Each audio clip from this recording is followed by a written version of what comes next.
Hey, have you ever heard someone say, "I'd never live in an HOA," right before they fall in love with that perfectly manicured neighborhood, complete with a heated pool and a pickleball court, and 0 broken down cars on the lawn? Yeah, HOAs have a reputation, and sometimes it's deserved.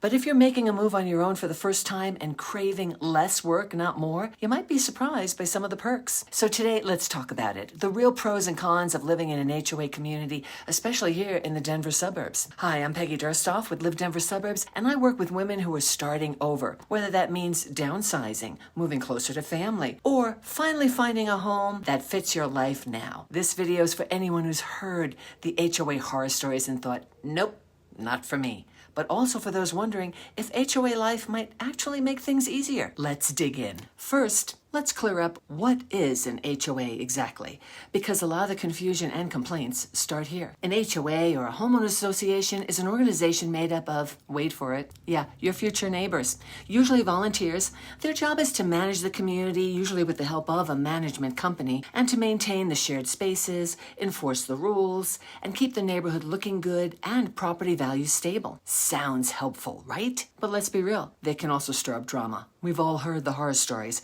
People fined for the color of their flower pots, lawn height regulations enforced like it's a federal crime, and yes, the occasional board made up of power-hungry Karens or Carls. Still, HOAs aren't all bad. In fact, depending on your lifestyle, they can be exactly what you're looking for. Some people love that structure. Others feel like it's a bit much. But when you're buying a home, especially solo, you want to go in with your eyes wide open. So how do you know if it's a fit for you? You've got to look at the pros and the cons, and that's where we're headed next. Now, let's look at the bright side first, because when they're run well, HOAs can take a whole lot off your plate. And who doesn't love less on their to-do list? So the pros would be for low-maintenance living. Patio home communities and many 55-plus communities often have HOAs that handle the heavy lifting, mowing, snow removal, even roof and exterior maintenance. If you'd rather spend your weekends enjoying your life and not cleaning gutters, this setup might be a win. And then there's community amenities. Many HOA communities include things like pools, fitness centers, walking trails, clubhouses, pickleball courts, and maybe even a book club or a community brunch. The HOA fee often covers things you'd otherwise pay for individually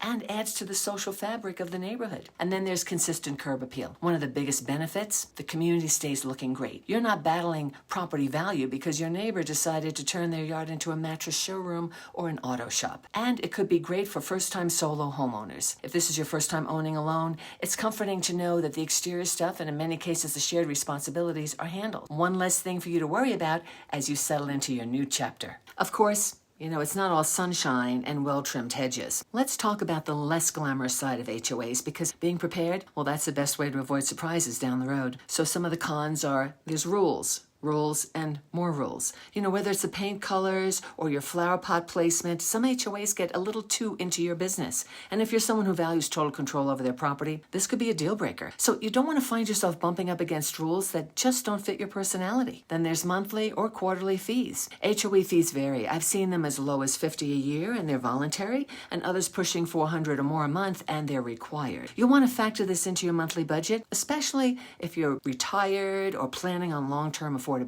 And then there's special assessments. Now, this is a biggie.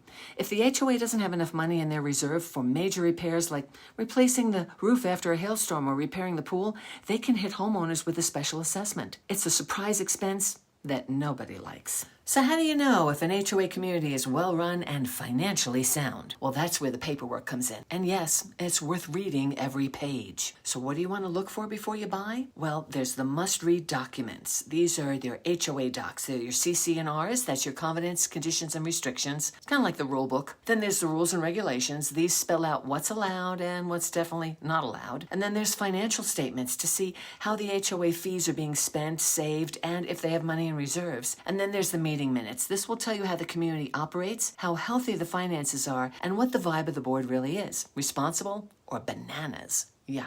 And don't forget to check your insurance too. Ask your insurance agent about adding a special assessment rider to your homeowner's insurance. It can save you if a surprise cost from the HOA pops up later. And don't forget to ask if the property's in a flood zone. Rare in Denver, but not impossible. At the end of the day, this decision isn't about whether HOAs are good or bad. It's about whether that lifestyle works for you. Is an HOA a good fit for your lifestyle? If you want to simplify your life, reduce the work of home ownership, and live in a community with some built-in structure and support, an HOA community might be a great match for you.